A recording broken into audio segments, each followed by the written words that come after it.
Live from New Delhi, you're watching DD in, coming up in the next 1 hour. India's Prime Minister Narendra Modi to participate and address the youth in India's Techade, Chips for Viksit Bharat. The initiative aims to position India as a global hub for semiconductor manufacturing and create jobs for youth. India's President Draupadi Murmu to hold delegation-level talks with Prime Minister of Mauritius. Important bilateral agreements to be exchanged to further strengthen robust bilateral collaboration. US President Joe Biden wins Democratic presidential nomination. Biden decisive victories in Georgia and Mississippi. Donald Trump too on path to secure his party's nomination.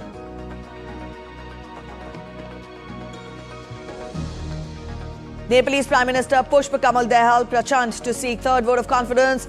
Requires minimum of 138 votes in the 275-member House of Representatives.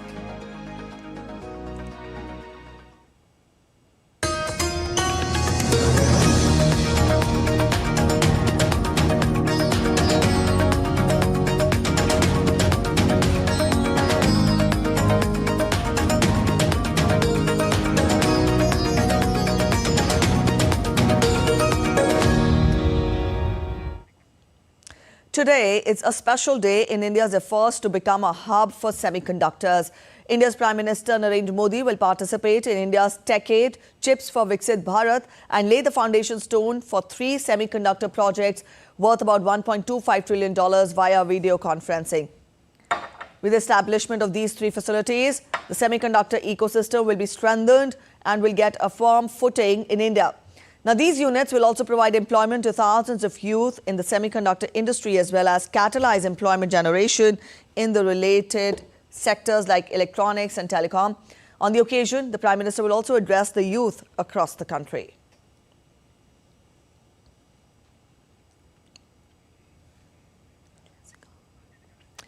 DD India correspondent Jessica Taneja is joining us from New Delhi. Jessica, good morning. Now, we've told our viewers how this will be a game changer for the Indian economy. But help us understand how massive or how important is this emerging sector of semiconductors, and what is the scope of excelling in this when we talk of success in this sector for India? Right, the current demand for the semiconductor industry is around 24 billion, if you see, and under India's semiconductor mission, the funds that were laid out were 10 billion. So, given the current path, India is poised to take on the semiconductor manufacturing as well. If you look at the current investments made, you'd recall, Preeti, last year in Gujarat, the American semiconductor manufacturing company and design company, Micron, had come down and set up a plant in Gujarat with its investments up to 845 million. Which will soon be followed by Applied Materials as well. And they would likely invest 400 billion or so, with, of course, fiscal support from the Indian government coming around 50%. So that is an attractive offer for various semiconductor companies to come and invest in India. Now, with this big boost, we're looking at the important chips. Now, if you would recall, during the pandemic, the automobile industry, completely reliant on semiconductor chips, with the supply chains being disrupted, faced quite a lot of problem, and there was a critical shortage in supply, where India was looked at as one of the main hubs to avoid such uncertainties in the future. And such predicaments, of course, can disrupt various sectors, not just the automobile sector. Remember, you and I both using our phones, and like millions of others who are, operate on many chips, these semiconductor chips, these silicon chips. The wafers that power our electronic devices have become so crucial that they're as important as oil. And with over $10 billion investment announced by the Indian government around their on their semiconductor mission in India last year, partly in 2021, the industry has been given a big boost ever since. And the realization on how important chips have become, and how India can play a crucial role, especially in the manufacturing hub. Talks with Foxconn and top manufacturing fabrication companies have been putting up their offers in India. It's a matter of time where we see mass production of semiconductors, of course, powered and engineered by government support. All right, Jessica, we'll leave it here. Thank you for joining in with those details. India's Prime Minister Narendra Modi had a telephonic conversation with British Prime Minister Rishi Sunak on Tuesday. The leaders reaffirmed their commitment to continue to strengthen the bilateral comprehensive strategic partnership. They also expressed satisfaction on the progress made under the Roadmap 2030 in diverse areas, including trade, investment, defense, security, emerging technologies and others. They also assessed positively the progress made towards early conclusion of a mutually beneficial free trade agreement. The two leaders also exchanged views on regional and global developments of mutual interest. Both leaders also exchanged greetings on the upcoming festival occasion of Holi. New Zealand's Deputy Prime Minister and Foreign Minister Winston Peters, who's currently on a 4-day official visit to India, met External Affairs Minister Dr. S. Jaishankar in New Delhi on Tuesday and held warm and productive meeting. The two sides agreed on enhancing our political, trade, economic, security, connectivity, mobility, education and people-to-people ties. Dr. S. Jaishankar also welcomed New Zealand joining the International Solar Alliance. The External Affairs Minister and Winston Peters also discussed cooperation in the Commonwealth and UNSC reform. They shared perspectives on the Indo-Pacific and global issues.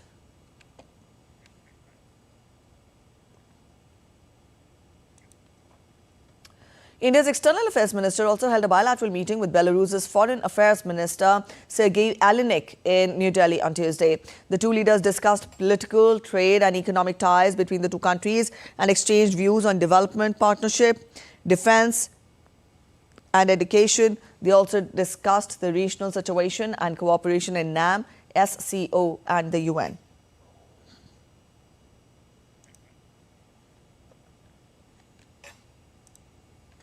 India's President Draupadi Murmu, who is on a 3-day visit to Mauritius, will hold delegation-level talks with Prime Minister of Mauritius, Pravind Jugnauth, today. The President of India will also witness exchange of important bilateral agreements that seek to further strengthen the robust bilateral institutional collaboration and also capacity-building cooperation between the two countries.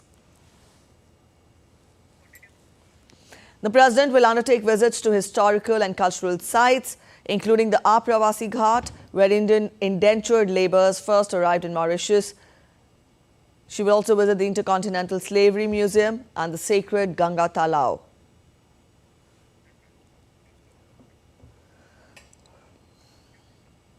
DD India correspondent Utsav Parmar joins us from Mauritius. Utsav, good morning. Get us more details on the delegation-level talks that will be held today between the two countries. What all will be on the agenda? Yes, this is the third day of presidential visit of India into Mauritius, and this is the third day where she will be visiting the Apravasi Ghat and Ganga Talao, and there will be delegation-level talks will be happening. If I talk about Apravasi Ghat, yesterday when this National Day celebration was happening, we were able to see, and we're happy to see that kind of a cultural amalgamation that happened in Mauritius due to lots of migration that happened from all over the world, especially from Africa and India and other parts of the country. Today, President will be visiting the Apravasi Ghat in the district of Port Louis, where the modern labor diaspora program began. So in 1834, British government selected this island of Mauritius to be the first site which is called the Great Experiment. Between 1834 to 1920, almost 500,000 laborers arrived in India. Yesterday, Preeti, you'd be able to, you'd be happy to know that I met some person who was showing me his card of origin when in 1872 his great-grandfather came from Andhra Pradesh and he was settled over here. I also met some people who can really speak fluently Hindi. Hindi is a very common language over here. Who can speak Bhojpuri. Who are celebrating Hindu festivals, Indian festivals. I also witnessed songs like Jai Hind, Jai Mauritius. This kind of songs were also there. So the bond between India and Mauritius is really deeply rooted. And Apravasi Ghat is the place which UNESCO has also recognized as a World Heritage, and it also become the part of a global economic system, an important milestone in the greatest migrations in the history. So this is about the Apravasi Ghat, and it's also you'll be happy to know about the Ganga Talao. It's basically a huge crater lake, but a very much important significance lies with the Ganga Talao of the Hindus who are residing in the Mauritius. So it's a spiritual place to meditate, for offerings. Some of the local people also consider it's the 13th Jyotirling. Outside of the 13th Jyotirling outside of India's 12 Jyotirlings. The story behind it, people say, is that one day one priest the dream came into the dream came into his sleep, and that told about that there is some auspicious lake which is connected to Ganga River into the India. So that's how the river was found, and the worship of Lord Shiva began over there. So there are some stories, folklores regarding around this, and President Murmu will be visiting this place today. All right. When we talk of the ties between the two countries, you talked of how people speak Hindi there and Hindi is popular, how Indian festivals are also celebrated there. Udit, I want you to spell more on how has the relationship between the two countries evolved over the years. The diplomatic relations were established in 1948, way before Mauritius actually became an independent country. Let us get more from you. Over the years, how has the relationship between the two countries blossomed and grown? Yes, definitely. You asked a very right question. That from 1948, when even Mauritius was not even independent, was under the colonial rule, our foreign relations was established with Mauritius, and when it became free in 1968 and then became republic in 1992. All these years, India stood by Mauritius because as India, as you know, being a soft power, being a neighborhood first policy, India see Indian Ocean as a collective region, and under the neighborhood first policy, the priority is all our neighbors should be treated well, and they should be the equal partner in economic partnership, in security partnership. Also, the Prime Minister Narendra Modi's vision of Sagar, the security and growth for all in the region, is also the key cornerstone for foreign policy for our vibrant, strong, and unique partnership that we share. Many a times, whenever there are cyclones, when there are human aids are required, India was standing over there. Whether it is about security, whether it is about Navy, naval help, whether it's about the police help, security system setting up. The projects over here, like yesterday, when President Draupadi Murmu also visited the Hudwit micro station, which was renamed after Mahatma Gandhi. That project was also assisted by India. And also, you would also love to know that the overseas citizenship of India, OCF facility, was extended to the 7th generation of Mauritians. So that is also very much a crucial step in the strengthening the bond between India and Mauritius. So on many occasions, yes. Thank you. All right, Utsav, we leave it here. Due to constraints of time. Thank you so much for joining in with those inputs and details. We'll come back to you again during the day when the delegation level talks actually happen. So that was our correspondent Utsav Parmar joining us from Mauritius, telling us more about President's visit to the country. Let's turn focus to other updates that are making it to the headlines from across India now. In a joint operation of Gujarat Anti-Terrorism Squad, the Indian Coast Guard and Narcotics Control Bureau, 6 Pakistani nationals were nabbed with huge quantity of drugs worth approx $58 million. The boat was apprehended about 350 kilometers from Gujarat into the Arabian Sea. The Chief Minister of Western State of Goa, Pramod Sawant, flagged off the first ever Goa-based airline, Fly 91, from Manohar International Airport. The airline's debut flight connects Goa to Agatti in Lakshadweep Islands. It aims to enhance connectivity to Tier 2 and 3 cities, aligning with Prime Minister's vision of promoting national tourism. India's Enforcement Directorate on Tuesday conducted searches at 17 places linked to Member of Legislative Assembly Amba Prasad, her relatives and associates in the eastern city of Ranchi. The raid comes as part of its money laundering investigation. The operation went on for 18 hours.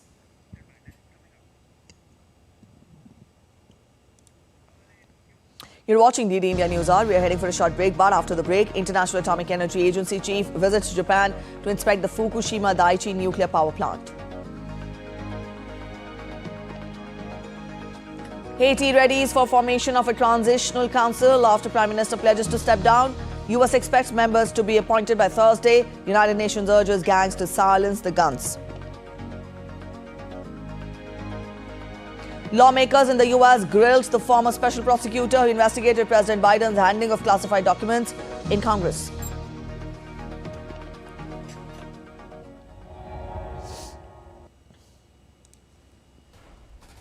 Wherever news breaks, whatever it takes. Connecting corners, cutting across continents. Stories that matter from across the globe. Accurate, authentic journalism that serves you right. From politics to glamour, from sports to world affairs, with a fusion of aesthetics and substance. Introducing news in a new avatar. Experience the world through a new lens. Stay tuned to DD India for an exciting journey beyond borders.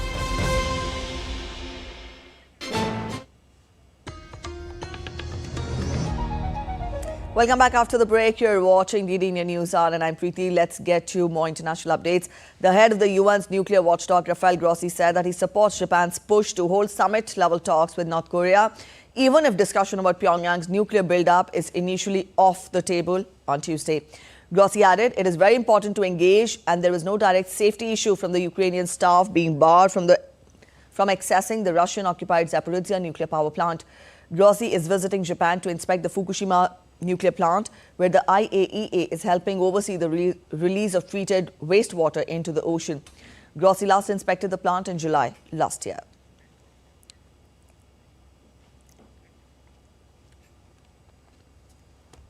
Chris Gilbert is joining us to get us more. Chris, good morning. Now, we've told our viewers about the visit of IAEA chief to Japan to oversee the Fukushima Daiichi nuclear plant. To begin with, let us get more from you about what more can you tell us on the way he inspected the plant? What were his observations?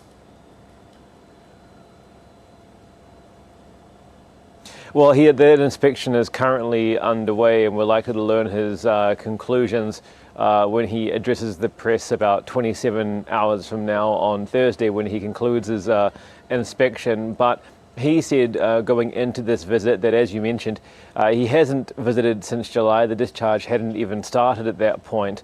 And so it's important, as he says, to see it with his own eyes. The IAEA has a commitment to the discharge project over the entire span that's going to take 30 to 40 years. It has set up a permanent office at the discharge site. Rafael Grossi says that he is going to, or the IAEA is going to remain committed to holding it to account, to making sure that it meets the regulatory framework that was set up, to ensure that it meets the safety standards that have all been established as long as this discharge is continuing. And so he says it's entering a new phase now, of course, the phase of it actually happening, which it was not the last time he was in the country. He's already met with the Chief Cabinet Secretary here. He's going to meet with the Foreign Minister, Yoko Kamikawa, who says that Japan wants to deepen its cooperation with the IAEA. So it is the first important visit by the head of the organization as this discharge continues, out of many to come in the future. All right, Chris, also, Grossi has said that he supports Japan's push to hold summit-level talks with North Korea. Get us more on this. Why do we see there's a change of heart? How do you see this further building up in the days ahead when we talk of Japan pushing to hold summit-level talks with North Korea? And do we also have any word on this from North Korea? Yeah. There's been no reaction yet from North Korea, but that usually comes through its state media, the KCNA, which is usually the next day by the time it gets to South Korea or anybody else outside of the DPRK. It's not necessarily a change of heart. The position has always been to divert or deter North Korea away from a nuclear program in one way or another.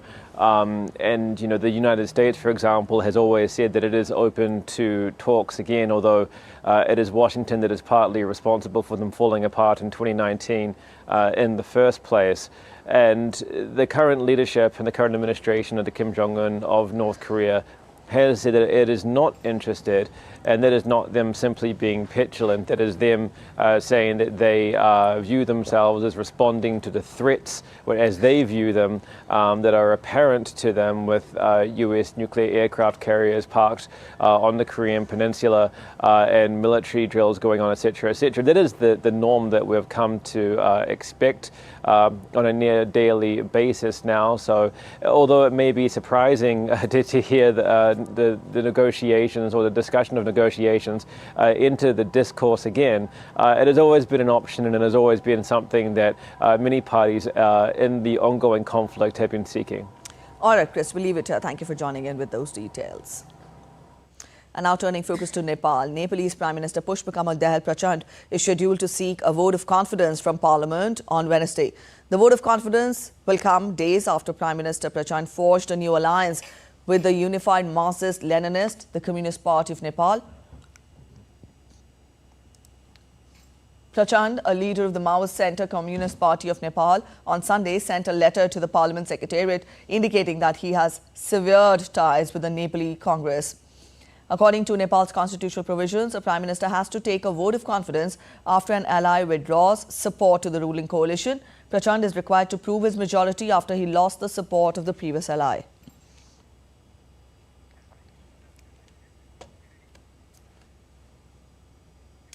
DD India correspondent Shweta Singh joins us from Kathmandu in Nepal. Shweta, good morning. Nepalese Prime Minister Prachand will today seek a vote of confidence in the parliament. To begin with, let us get more details from you and understanding from you as to how well is he poised. Preeti, actually, you see, earlier he was with Nepali Congress, Prime Minister PM Prachanda. He wanted to go ahead with the largest party. Nepali Congress had 89 seats in 275 HOR members. So that was one of the largest party. So it was natural for Congress having meaty post, good position. And PM Prachanda accepted that because he wanted to become Prime Minister of Nepal. Hence, that was the alliance was forged that Prachanda will become Prime Minister and Nepali Congress will have its choice postings in the different ministries. But in recent, there was coming up that CPA and Maoist is not happy with the power sharing or due to underperformance in various ministries which was occupied by Congress. So he had discontent. There was ideological differences. And because of that, this was again that he came closer to KP Sharma Oli. And again, a new alliance is formed with 5 different parties, as you mentioned. So you see, with this 5 alliance now, again, they are expecting that Maoist will lead country to democracy, to have a better future. Today, as they will be having floor test in Parliament, there are, because a political whip was yesterday issued by all the party in alliance, and everybody have to be present in Kathmandu, and nobody leaves Kathmandu until unless floor test is done. So 151 members are to vote in favor of PM Prachanda, and that's enough for him to get the vote of confidence. 89 seats of Congress is there, and there are 9 other political parties, including Congress, which is in opposition. So if they don't vote also or they are against, it doesn't make difference because in any case PM Prachanda will win the floor test.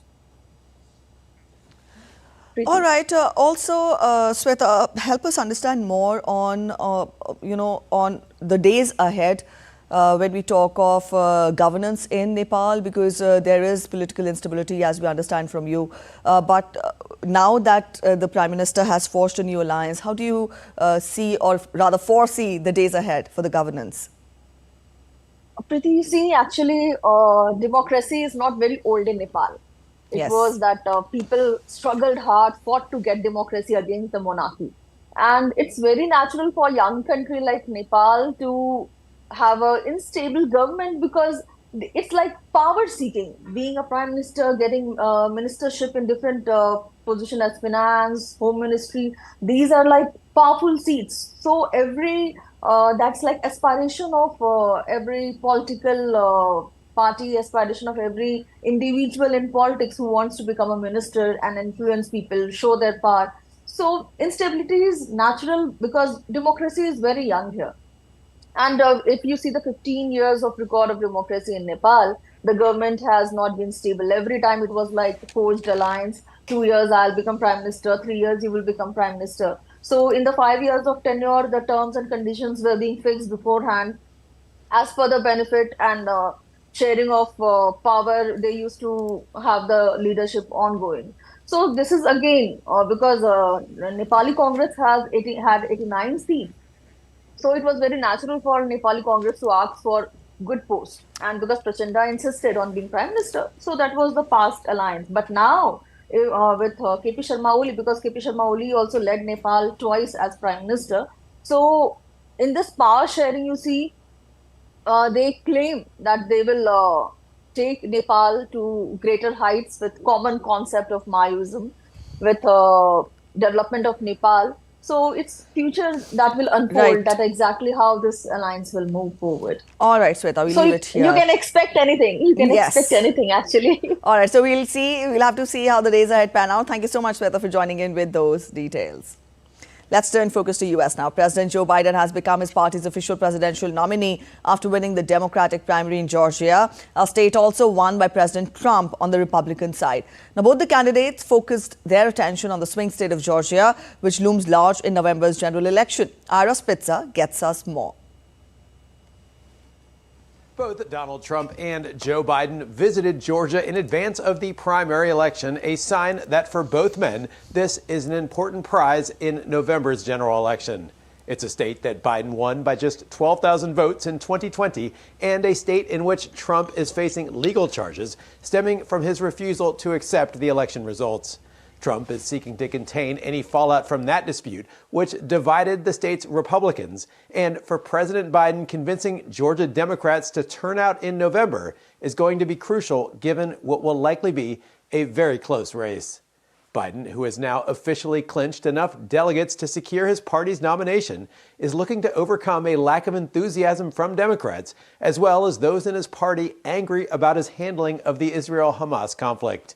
Now that it has become clear this will be a rematch of the 2020 election, Biden has also stepped up his attacks on Trump, although typically referring to him as my predecessor instead of saying his name.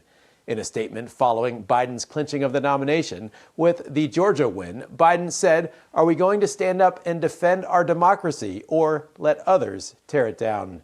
The Georgia primary has now concluded, but the events of January 6, 2021, when Trump supporters stormed the U.S. Capitol, as well as the legal battle playing out in the state over Trump's attempts to deny the election results, are going to be front and center as the campaign heats up. Ira Spitzer reporting in San Francisco for DD India. The United States expects members of Haiti's Presidential Transition Council to be appointed in the next 24 to 48 hours. Haiti's Prime Minister said earlier that he agreed to resign once a transitional presidential council is created and a new interim Prime Minister is named. The planned Presidential Transition Council, announced after high-level meetings of Caribbean leaders in Jamaica on Monday, is aimed at representing diverse sectors of the Haitian society. The resignation of Haiti's Prime Minister Ariel Henry has opened a new path for the Caribbean island, which has been plunged into a spiral of violence and instability over the past few weeks. As DD India's Latin American correspondent Mary Trini Mena explains, Haiti is getting ready for the formation of a transitional council. The acting president and prime minister of Haiti has agreed to step down in his duties and make way for new authorities. The decision comes after several Caribbean leaders gathered in Jamaica in order to find a peaceful resolution to the country's political and social crisis. The new Transitional Council has two main obligations: to appoint an interim prime minister and a new electoral council. It's been reported that it will be formed by 7 voting members, including representatives from Haiti's major political parties and members of the society, along with 2 observers. The Prime Minister, who is stranded in Puerto Rico, has been prevented from returning to this country. His office says the airport is encircled. Gang groups, who control about 80% of the capital Port-au-Prince, had demanded the resignation of Henry, saying they want a new leadership. For 2 weeks, heavily armed civilians have caused chaos across the capital, attacking police stations, the presidential palace, and freeing thousands of inmates. Ariel Henry was appointed in 2021 after the assassination of President Jovenel Moïse, but Haiti has not held elections since 2016, deepening its political instability. The goal is to call for presidential elections in 2024 and help to ease the unrest in the poorest country of the Western Hemisphere. The United Nations warned Tuesday that Haiti is on the brink of a devastating hunger crisis. Maritrini Jimena in Caracas, reporting for DD India. We're heading for a short break on DD India News Hour, but after the break, Philippines President Ferdinand Marcos Jr. skeptical of way forward in spite of agreeing to China's maritime proposals.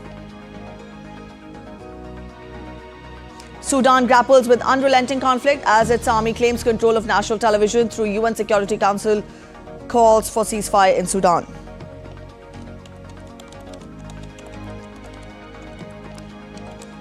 The European Union's AI regulation is now set to be implemented after the voting today.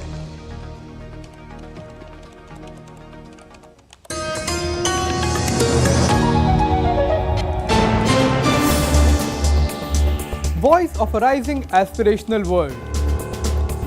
Stories of challenges, struggles and accomplishment. A world battling conflict, hunger and poverty. Embracing growth, development, science and technology. A voice of progress, a voice of unity. Watch Voice of the Global South with me, Akshay Dongre, only on DD India.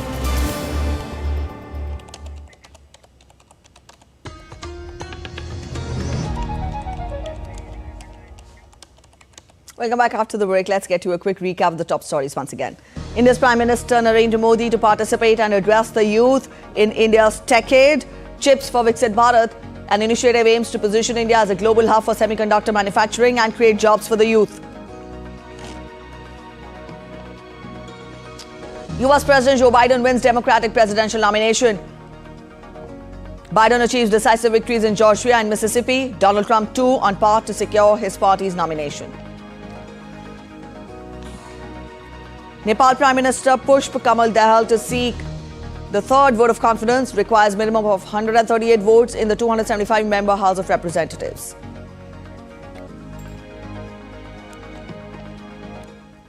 Philippines President Ferdinand Marcos Jr. said on Tuesday that although they have not rejected China's maritime proposals, but it was difficult to see a way forward. He was speaking during his working visit to Germany. The Philippines Department of Foreign Affairs said that the several maritime-related proposals from China were against the country's national interests.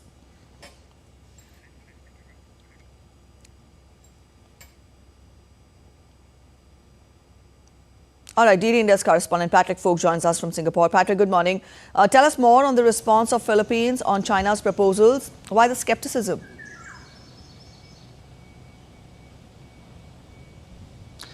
Well, look, the Philippines president basically said the Chinese proposals are a non-starter. We're told that those proposals include the Philippines having to acknowledge China's administration of the disputed Second Thomas Shoal. The Philippines says that that goes against the country's constitution and against international law. But Manila certainly seems quite put out by the reaction from China. The Manila Times earlier reported that a ranking Chinese official had said that the Chinese proposals were met with inaction by the Philippine government, and the Foreign Ministry also accused the Philippines of making provocations and infringements in the South China Sea. But the Department of Foreign Affairs said that it's entered into these negotiations in good faith and that it was surprised that the Chinese official had shared sensitive details and and shared details about the bilateral discussions as well. It also made clear, as you said, that the proposals were counter to the Philippines' interests. So it's very difficult, as you say, to see any way forward. But this is also really a sign, this war of words is a sign that China is growing increasingly frustrated with the situation. All right, China's proposals are contradictory to the interests of Philippines. Throw some more light on the proposals of China and what is China trying to achieve through the proposals?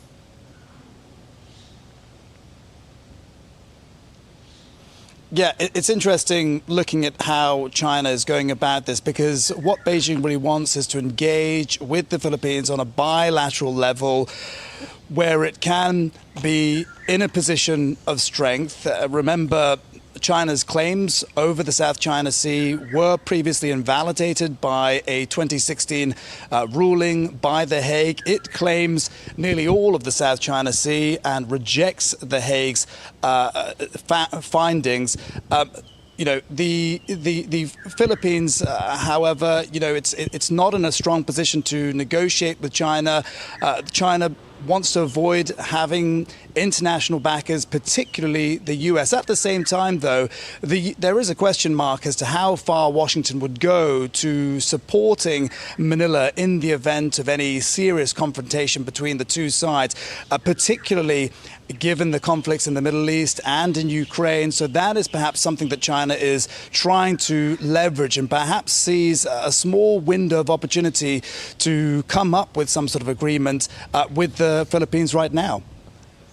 All right, Patrick, thank you for joining in with those details. Sudan's army have recaptured the state corporation for the television and radio in Omdurman on Tuesday. Now, this is a symbolic victory for the army in its 11th month civil war with the paramilitary rapid support forces known as the RSF. DD India's Naba Moeddin reports from Port Sudan in Sudan. Sudanese people have celebrated this actual and moral victory made by Sudan's army on Tuesday. Sudan's army fully restored the national TV and radio corporation. It's not just a building, it's the memory, the ancient memory of Sudan and Sudanese people. It contains a large audio and visual library. It's also important because RSF troops kept hostages from officers and their families inside the buildings for almost 11 months.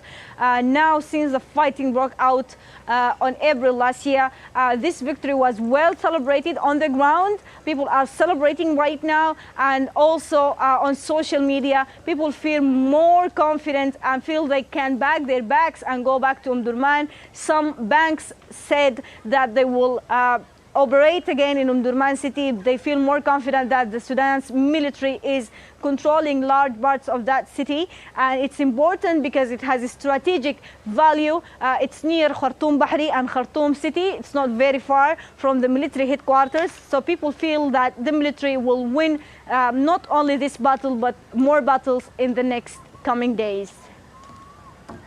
Naba Moeddin, reporting from Port Sudan in Sudan for DD India. The European Union's AI regulation is a step closer to enactment, with the European lawmakers set to vote on it today. The 27 heads of EU states approved the law in February, and it is now expected to be passed by the Parliament as well. This means the focus will now be on implementation, as Ishan Garg tells us from Brussels. The AI Act will be implemented in stages. 20 days after the rules are published, the law will come into force. Companies will then have 3 years to make their AI systems compliant.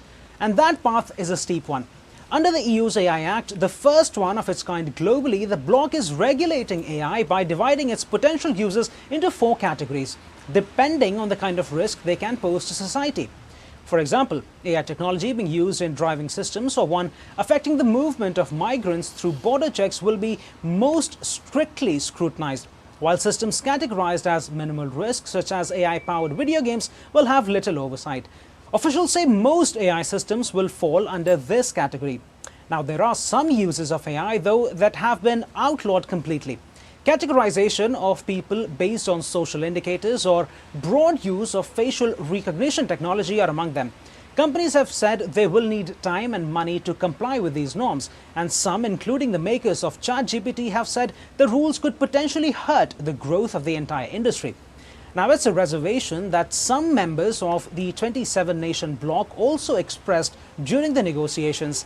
France and Germany argued that the rules could hurt their nascent AI sector. But now that the law is close to becoming a reality, the focus is also on how member countries are working on implementing it. The European Commission has already set up an AI office. However, member nations are still working out the best way to regulate. Reports say they will have 12 months to decide which department will oversee the implementation, meaning the execution of the law could be an uphill battle not only for the tech companies but also for the regulators. Ashan Garg in Brussels, reporting for DD India.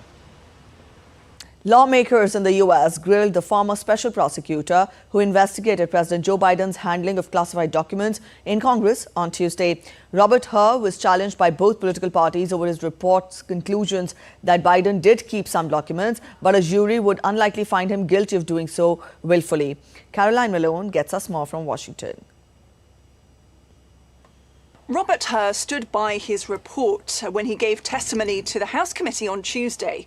He'd been assigned by the Justice Department to look into Biden's handling of classified documents while he was vice president.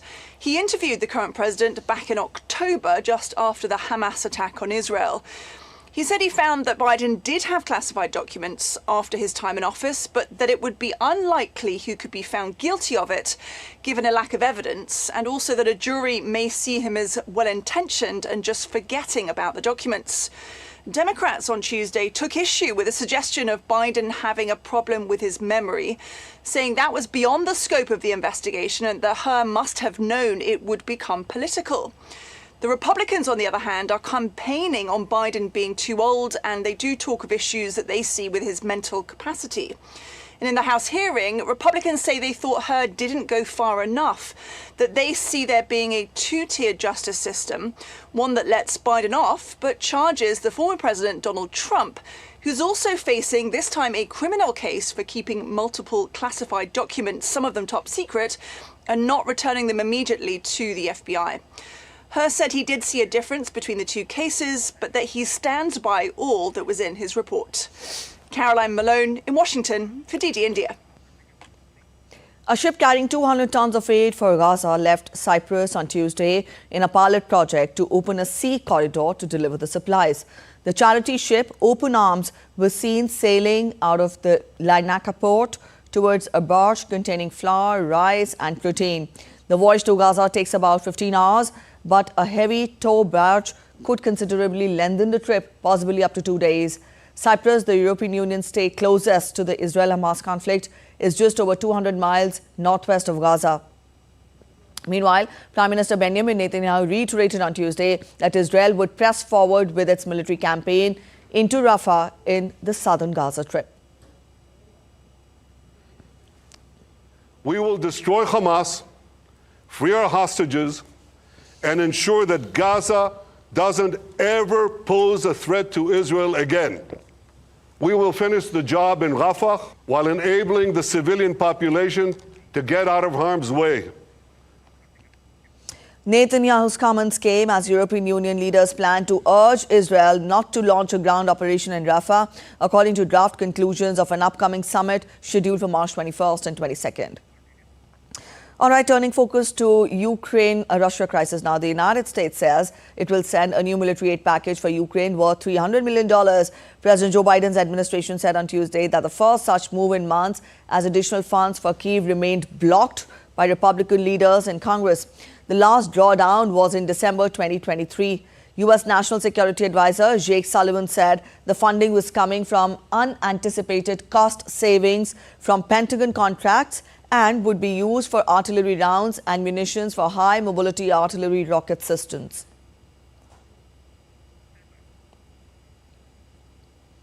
Ukrainian President Volodymyr Zelensky said that he was looking forward to the arrival of a new defense package from the United States.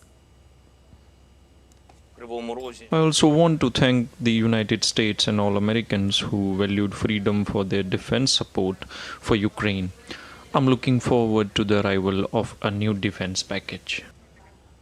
In Ecuador, members of indigenous communities marched on Tuesday in Quito, demanding that the government complies with the court orders to halt the use of hundreds of gas flares by oil producers in the country's Amazon. Among the protesters was a group of 9 Amazonian youth that formed part of a 2020 plaintiff. Protesters demanded the shutting down of 447 flares in the Sacambios and Orellana regions. The youth demand the government to comply with the ruling issued in 2021, ordering to shut down the flares. A quick look at other stories making it to the headlines from across the world now. Residents of a town located close to Mexico's massive Popocatépetl volcano honors an annual ceremony with indigenous music, prayers and offerings. The farmers trudged through heavy volcanic ash and rough rock-filled terrain to reach the volcano. Local authorities have issued a yellow alert in the area before emission of the volcano, meaning residents must get ready in case they need to evacuate from the zone. A man hijacked a bus at a bus station and shot 2 in Rio. Rio police said the wounded were taken to a hospital while a special operations force was negotiating with a man holding the rest of the passengers hostage. After 3 hours, the kidnapper handed himself to the authorities and no hostages were injured. Surfers braved the cold waters to ride a large surge wave down Britain's River Severn. The Severn Bore is a tidal surge in the Severn estuary where the River Severn meets the Bristol Channel. A bore is a surge of tidal water that moves upriver, forming fast-paced waves that surfers and kayakers can ride. A short break ahead, but after the break, economic crisis continues in Argentina with the new government of Javier Milei trying to control triple-digit inflation. The Northern India Polo Championship 2024 begins today in Delhi. Barcelona advances to the Champions League quarterfinals for the first time in 4 years.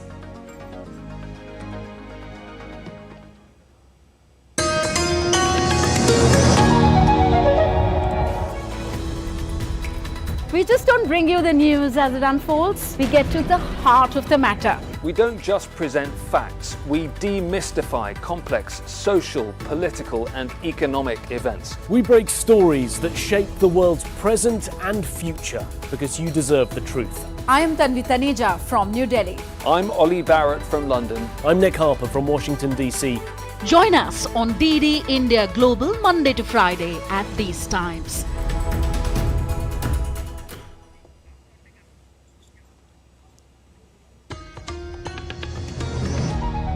Welcome back after the break. You're watching DD India News Hour. Let's get you updates from the world of business now. In compliance to Supreme Court's direction, the government-owned bank SBI supplied the electoral bond data to the Election Commission of India on Tuesday.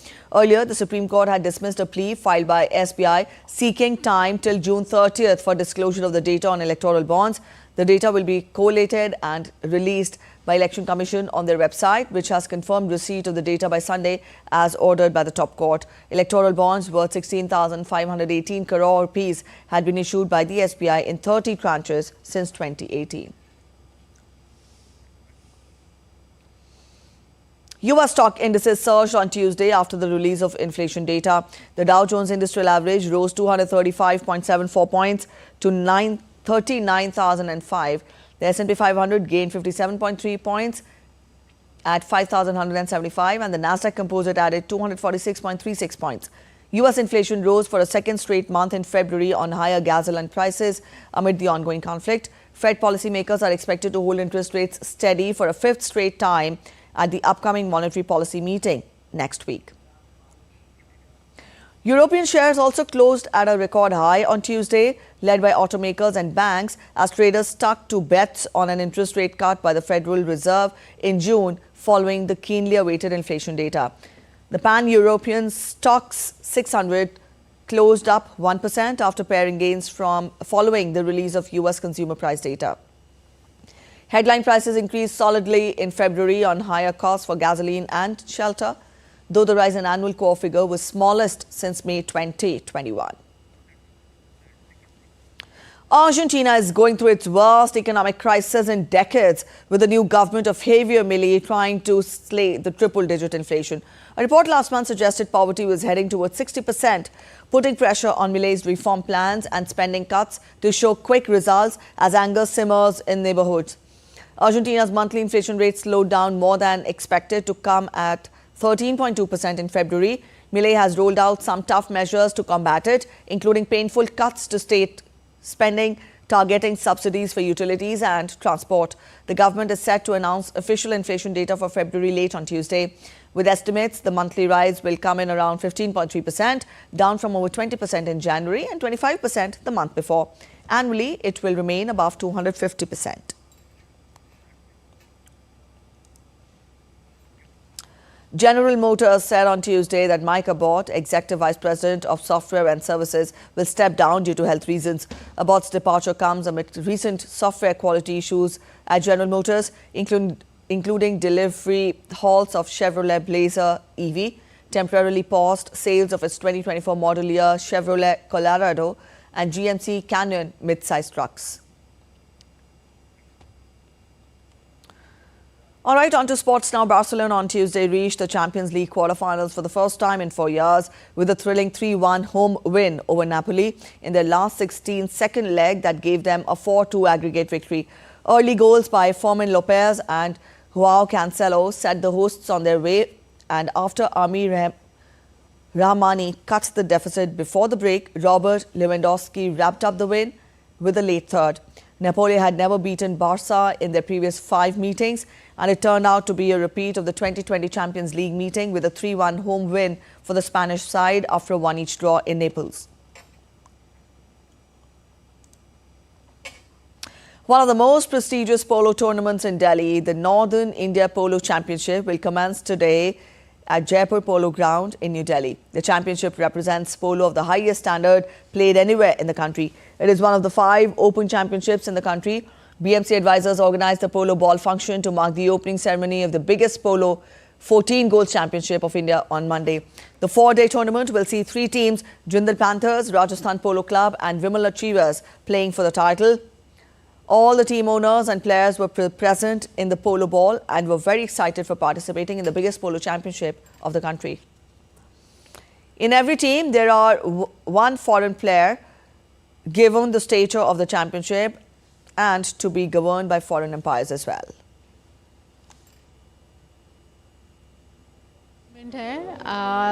Team बहुत अच्छी है और associated है हम नवीन जी के साथ, Jindal panthers के साथ.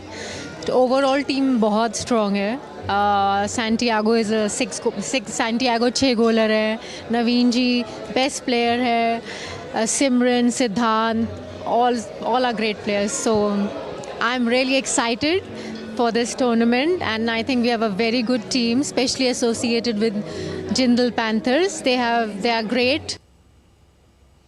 टूर्नामेंट बहुत ही ज़बरदस्त होगा. एक तो पूरे टूर्नामेंट की अगर बात करें northern India BMC northern India polo cup की, तो 14 गोल्ड टूर्नामेंट है और हाईएस्ट गोल्ड टूर्नामेंट इंडिया का है, तो वैसे ही एंथुसियाज्म बहुत ज़्यादा हो जाता है. ऊपर से टीम प्लेयर्स बहुत ज़बरदस्त हैं जो ज़्यादा हैंडीकैप वाले हैं. मतलब 14 गोल का मतलब है कि सारी टीमों में जो है हाईएस्ट कैलिबर के प्लेयर्स खेल रहे हैं. तो हमें पूरी उम्मीद है कि 16th वाला जो बीएमसी पोलो कप है वो हम ही जीतेंगे. बाकी नदर इंडिया पोलो कप एक से एक टीमें हैं, हम देखते हैं कौन जीतता है. Excited. We're regular goers to the polo, but yeah, very, very much looking forward to the final this Sunday. A sport that's, I suppose, for the elite, because it's very expensive, as you'd probably know in India, to have 5-6 horses per rider per game. So yeah, but yeah, it's very much loved in Australia. India's cricket board BCCI has declared India's wicketkeeper batter Rishabh Pant fit to play in the Indian Premier League starting this month after being seriously hurt in a car crash in December 2022. After an extensive 14-month rehab and recovery process, Pant has now been declared fit as a wicketkeeper batter for the 2020 tournament. We get to more in this report. Indian cricket player and Delhi Capitals captain Rishabh Pant is all set to make his return to the field as he has got the match-ready fitness certificate from the National Cricket Academy in Bengaluru ahead of the IPL 2024 season. The Indian Cricket Board BCCI announced on Tuesday that Pant has been given the green light for the upcoming 17th edition of the Indian Premier League.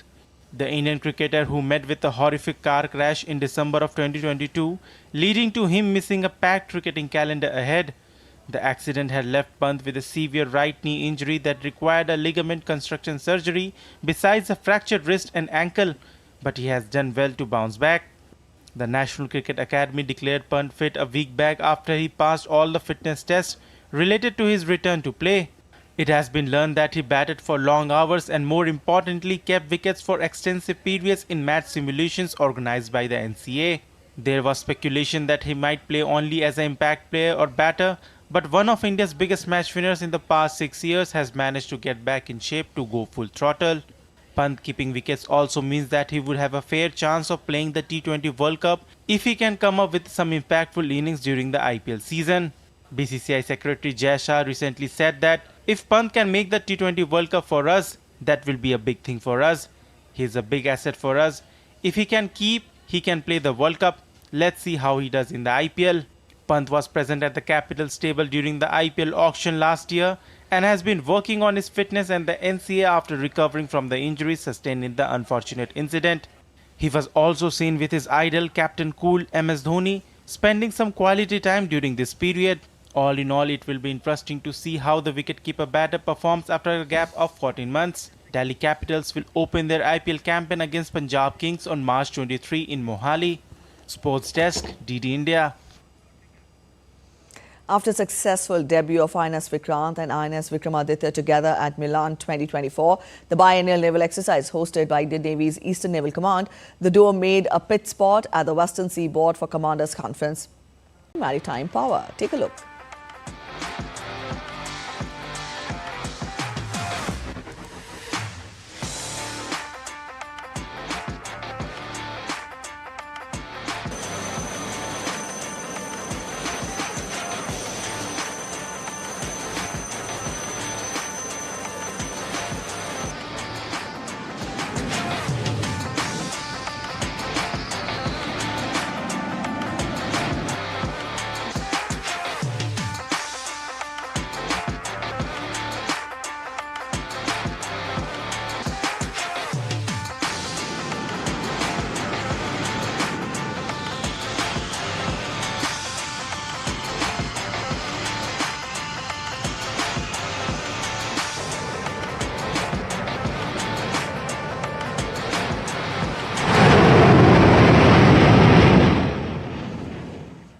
All right, that's it in this edition of DD India News Hour. But let us know your thoughts on the news of the day. You can connect with us on Facebook, X and also Instagram. We'll be back with more news as it breaks here on DD India. I'm Preeti Kaur signing off, and from all of us here in Delhi, thanks for watching DD India News Hour.